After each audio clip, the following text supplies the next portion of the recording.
Lesson 2, heat is a flow of energy. All right, so in this lesson, lesson 2, we are talking about how energy flows from one thing to the next. So in this photo right here, we've got a cat. This is an infrared image, and it says, what does it mean for objects to be at different temperatures? What is different about them physically, and why do you think that different temperatures appear as different colors on an infrared image? So, different temperatures means it is really just a measurement of how much energy something has, and that is kinetic energy. So things that are hot have more kinetic energy on the molecular level. The atoms are moving around faster. Things that are cold just means that the atoms are moving around slower. And there's different colors on an infrared image because the infrared, this like infrared sensor is essentially picking up the amount of energy that is hitting the sensor, and so where there's more energy hitting it, it says that it's hot, which is the red colors, and then it uses more blue and purples to show colder colors. So first, we're going to look at exploration 1 and comparing hot and cold objects. So number 3 says, ice cubes melt if you leave them out on a warm day. Describe the process in terms of energy and temperature. So kind of what this is describing up here is essentially what you have is you've got an ice cube has all of the atoms, right? And imagine the atoms are tightly packed like in a grid, right? And they're all real close together. And as you leave them out on a warm day, what happens is these atoms are going to start heating up. So they're going to start moving around more. And as they move around more, they kind of bump into one another and they spread out. And eventually they will turn into the next phase, as we call it, which is water, because it's flowing around now. And it melts. And then it keeps going, and the same process is happening until it eventually turns into a gas and evaporates. So 4 says, imagine you're holding an ice cube. Draw a diagram that shows your hand, then the ice cube, and the air around your hand, and using the ice cube warming and cooling. Use arrows to show how energy is being transferred from one object or substance to another. So it's going to be kind of hard on a computer, but let's say you have your picture, okay, your ice cube here, and you got your hand, right? And what's happening is the energy always travels, which it talks about from here. It travels from warm things to cold things. So that is why, well, I'll go into it more later. So energy would be going from the hand into the cube, and it would be going from the air to the cube in that direction. So down here it says, the direction of energy transferred. When objects are at different temperatures, the energy is transferred from the warmer object to the cooler object. This energy transfer can be modeled with arrows. So, and this kind of goes back to the whole ball on a hill type action, where things want to be at a resting energy. They want to be kind of at the lowest energy state. And so things that are hot will go to move towards things that are cold to try and balance themselves out. So this says, when two objects are at different temperatures are in contact, thermal energy flows from the warmer object into the cooler object until the temperatures are the same. So if you had a stove, right, you turn on your stove, let's say you have a fire or better yet, let's say you have an electric stove. You turn the electric stove and you leave it for a few minutes, and the coils under on your stove would heat up to a certain temperature. Then you put the pan on. Well, the pan doesn't cool off the coils, right? The coils are heating up the pan because the high hot energy is going from the coils to the pan, making the pan hot. When will the pan stop heating up? The pan will stop heating up when it's the same temperature as the coils. And then if you put food in, it would be doing the same thing. The food would continue heating up until it gets to the same temperature as the coils, if it could. So if you hold a glass of cold water, your hand becomes cold. Describe how energy flows in the situation. So why does your hand become cold? So energy in this situation goes from the hot object, your hand, to the colder object, which is the glass. Your hand feels cold because it's losing energy.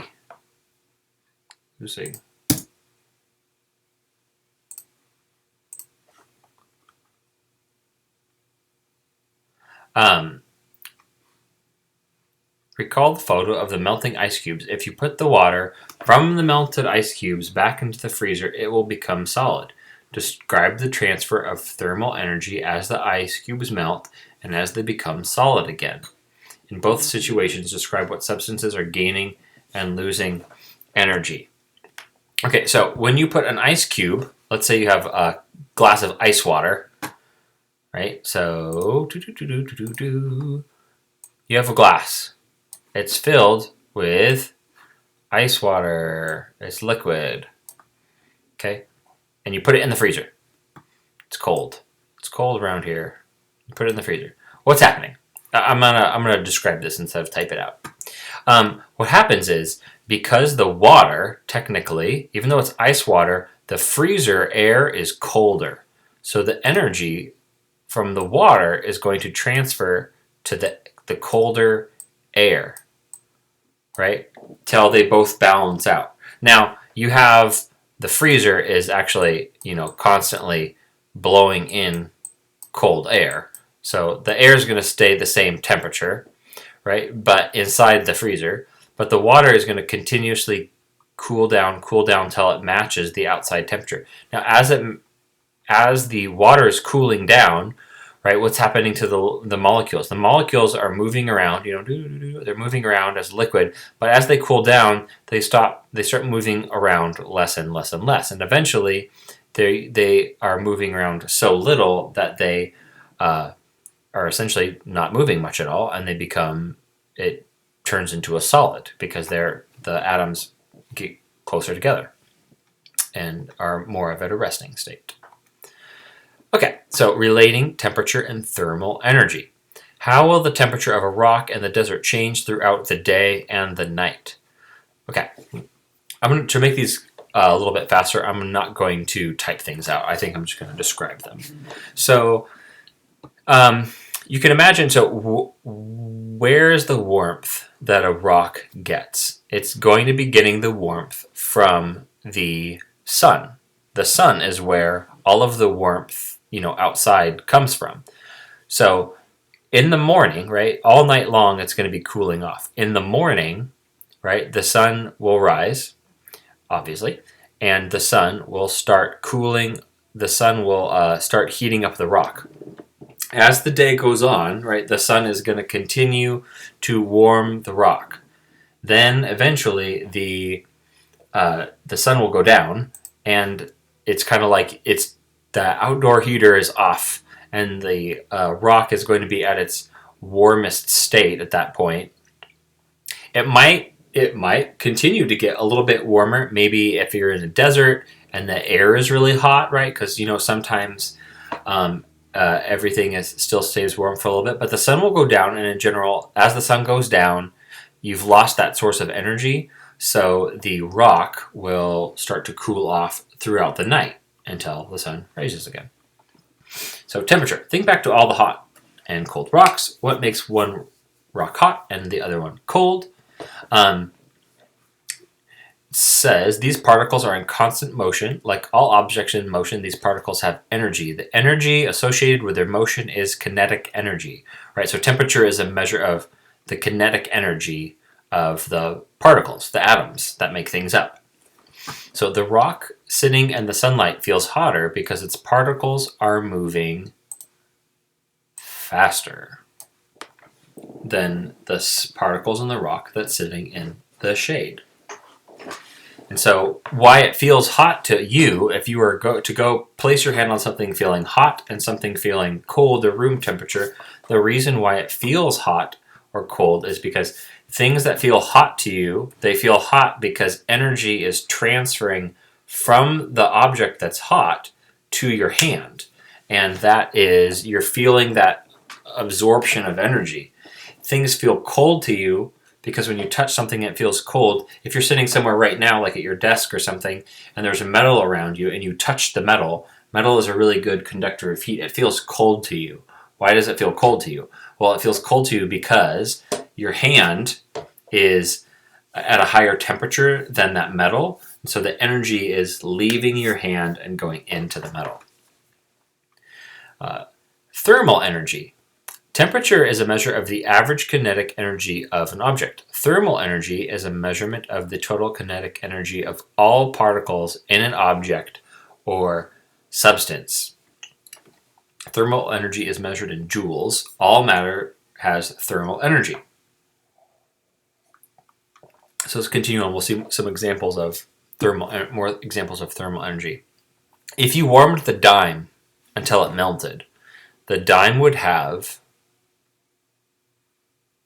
more or less thermal energy. So the dime would have more.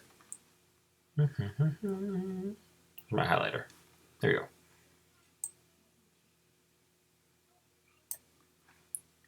This is because the particles in the dime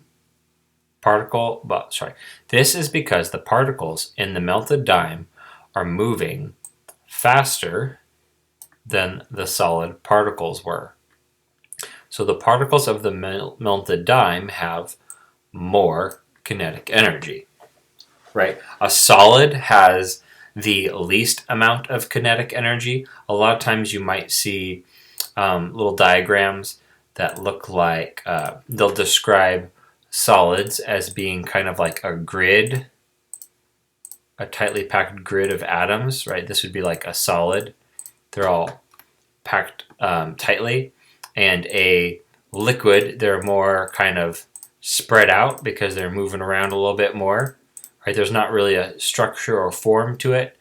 And a gas is when the molecules are way all over the place because they're, flying around at high speeds and they're far away from one another. So solids have the least kinetic energy, gases have the most. If two objects were the same temperature, will they always have the same thermal energies? If they have the same temperature, will they have the same thermal energies? This is a little bit tricky, but the answer to this is no. So this is kind of like the bowling ball situation and the speed. So thermal energy also depends on the mass of the object. So, for example, let's say you have this quarter and this dime. If these were both the same exact temperature, so let's say you took a quarter and a dime and you just stuck them outside right next to each other and you waited till they were the same temperature. Which one has more thermal energy? Well, the quarter has more thermal energy because the quarter has more mass with the same amount of energy. They both have the atoms in the dime and the atoms in the quarter are moving around equally, but there are more of them in the quarter, so there's more total thermal energy. This becomes important a little bit later. skipping over this lab. Into that. Okay. Compare objects' thermal energies. Later, I mean right here. So look at the photo of the two rocks and the information in the caption. Think about how the rocks are different. Which rock has a greater amount of thermal energy? So the larger rock has the thermal energy.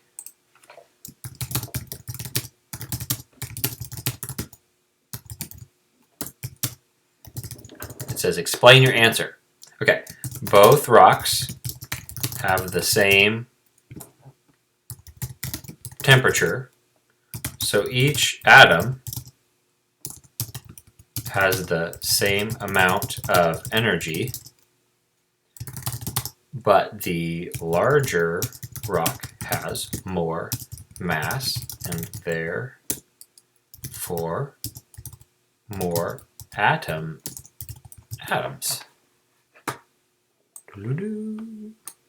A perfect example of thermal energy is a battery, right? Small batteries, big batteries, they're made of the same thing, but a big battery has more of the chemicals than the other one, so it has more thermal energy. So this can be a little bit tricky right here. Place these objects in order by the amount of thermal energy they contain. Number the boxes so that they are ordered from the least thermal energy to the greatest thermal energy. So, one of the tendencies that people have to do when they do this is they see the ice, right? And they go, okay, 1. And then they think about the iceberg. Oh, the iceberg is also ice. So that should be 2, right? And then we're going to go to the liquids. What are the liquids? Well, the waters, right? So the water could be 3, and the lake would be 4. This is not right. Now, why is this not right? Because what this is asking us is for the thermal energy, the total thermal energy. So, what we need to think about is the total thermal energy, not just the temperature. Okay? So, an iceberg is massive. An iceberg can be the size of a country.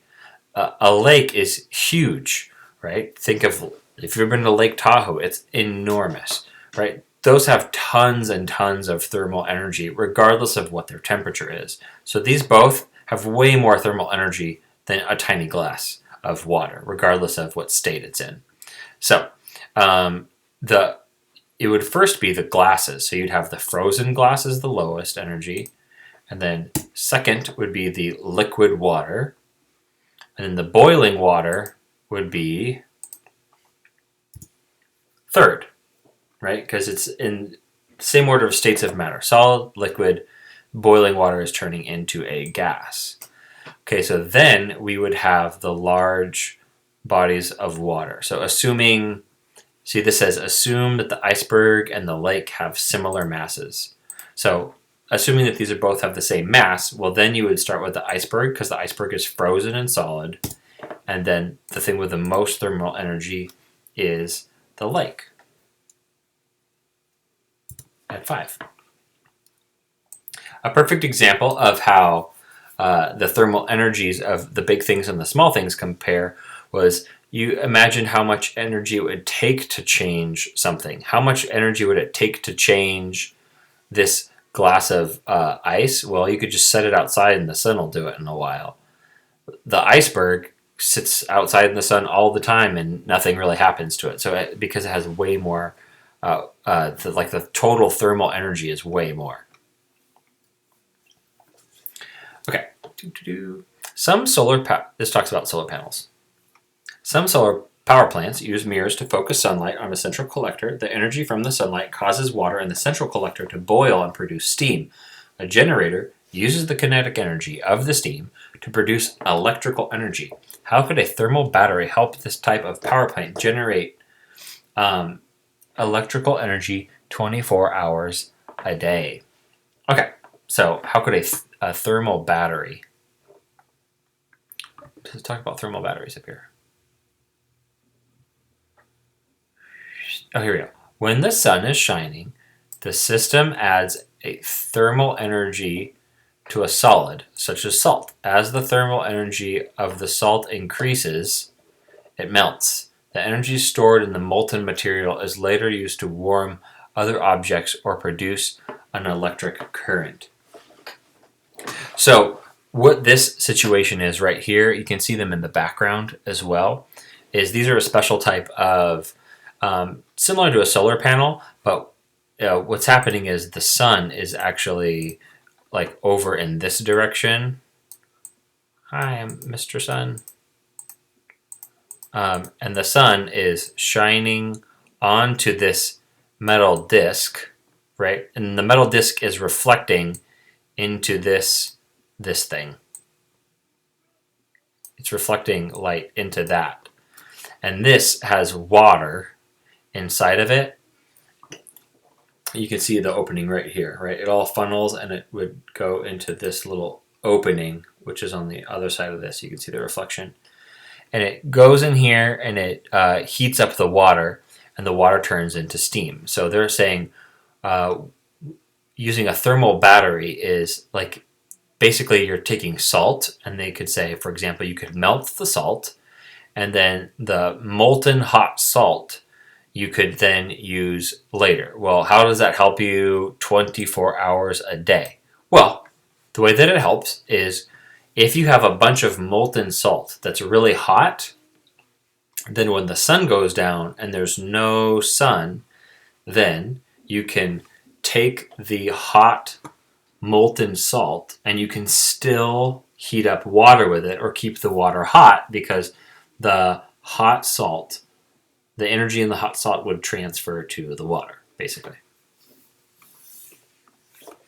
Okay, analyzing heat. Why might you feel warmer in a sunny place than in a shady place, even though the air temperature is the same? So even though the air temperature is the same, I'm just going to say this, even though the air temperature is the same, right? If you're sitting over here in the shade, what you're not getting is you're not getting this constant influx of sunlight. The sunlight is coming in, but it's getting like blocked by all the shade. So you don't get that extra energy hitting you. If you're in the sun, like the sunlight is coming and it's actually hitting your skin, and so you're feeling the energy from the sun on your skin, in addition to just the heat from the air.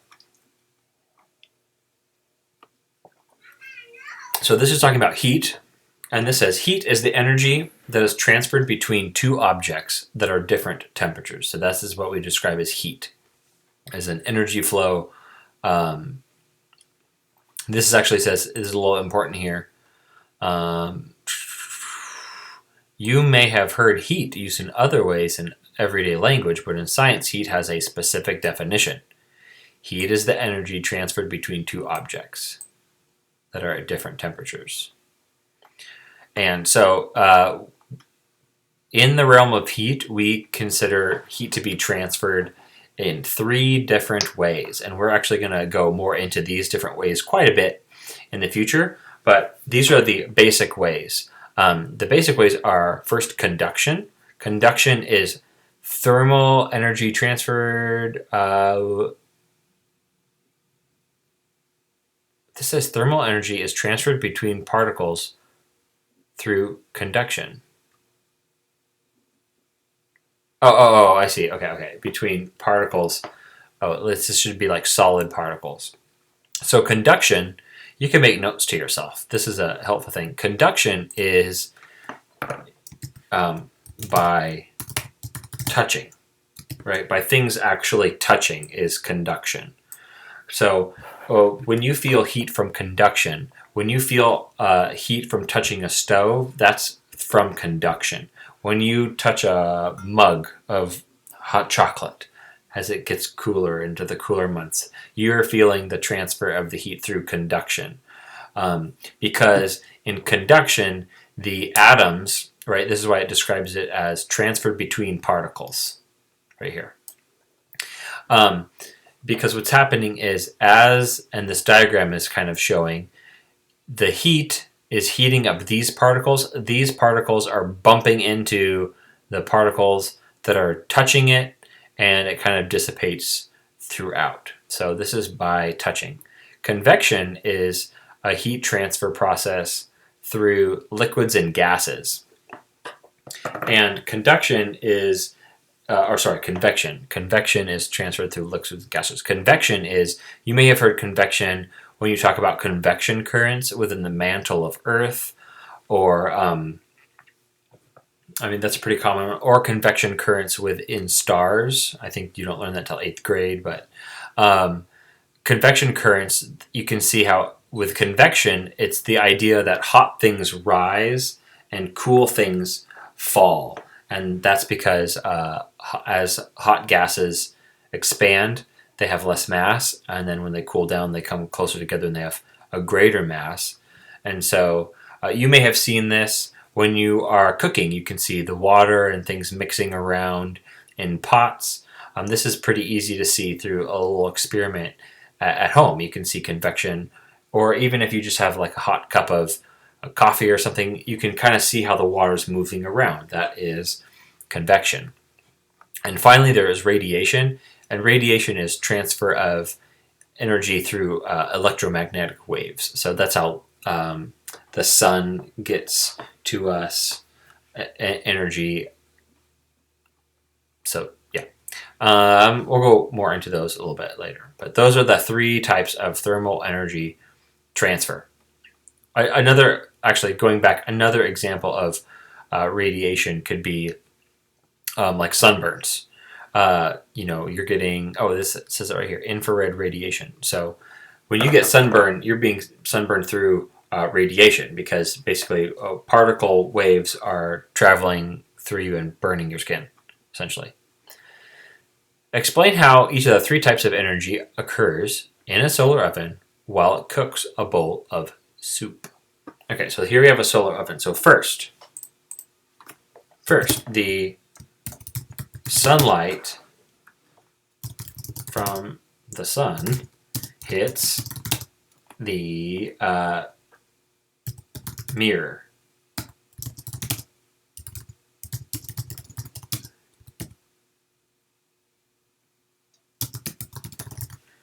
Move this over a bit. The sun's energy is radiation. Then what we have is the air around the mirrors and food will heat up from the radiation energy, and this causes convection. So the hot air around here will heat up and it will kind of circulate via conduction.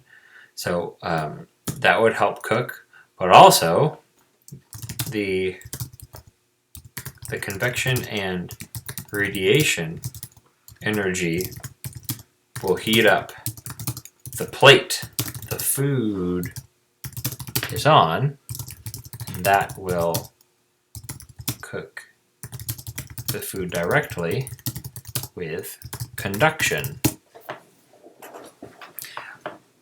Some of you might have conduction ovens or conduction stoves at home, and they're called conduction stoves. Those are those stoves that just look like a glass countertop, and those are nice. People like those because what they are made to do is they're made to essentially conduct the energy to metals, but not to other substances. So a lot of times you can, with certain kinds, you can actually put your hand on them and it won't heat up your hand, but it will conduct energy to metals, and so it heats up pans and stuff that you put on top, but not anything else. Oh, we are not making a skit. And here we go. Compare thermal conductivity is last thing. Different substances can absorb or transfer energy at different rates. For example, cooks often prefer a wooden spoon to metal spoon for stirring a hot liquid. This is because the spoon made of wood absorbs energy slowly and will not get very hot. A metal spoon will absorb energy and become very and transfers really quick. Okay, so you may have seen, if you've ever gone to a fancy cooking store, you might notice those copper colored pots, and they're normally very expensive, and they're pretty difficult to keep from getting all rusty and everything like that. But you can see here, thermal conductivity we have is 385, and that's compared to steel, which is 50. Well, what's up with that? So thermal conductivity is a measurement of how well things transfer energy. And so you will notice that, see, glass is 0.8, very low. Polystyrene, this is, polystyrene is, oh my gosh, I can't think of the word for it. It's a styrofoam, sorry. So even just sitting around your house, right? If you have anything metal around you or anything glass, for a quick second, go touch the glass thing. Go touch, I don't know, the window. The window might be kind of bad if it's if it's facing the outdoors, but if you have a glass cup or something like that, touch that, and then you could touch something that is metal that's sitting right next to it. If the things have been around, you'll notice that the metal probably feels a lot colder to your hand than the glass, even though they're in the same place. Why is that? Well, it's because, see, metals like steel and copper are usually really good thermal conductors. They transfer heat energy really effectively, and glass does not. Styrofoam definitely doesn't. That's why people use it for insulation and coolers and things like that. So this says, suppose you are designing and the thing about the copper pots in the stores that chefs use, or you see in fancy restaurants, or if you've ever seen like Ratatouille, there's a bunch of copper pots in that. It's because copper has this crazy high thermal conductivity. It's so chefs like to use it because it heats up really quick and it cools off really fast and things like that. So suppose you're designing a heat exchanger to remove energy from a motor as quickly as possible. Energy will be transferred from the motor to the heat exchanger. Then the energy will be transferred from the heat exchanger to the air. Which material would be the best choice? Copper. Copper would be the best choice because copper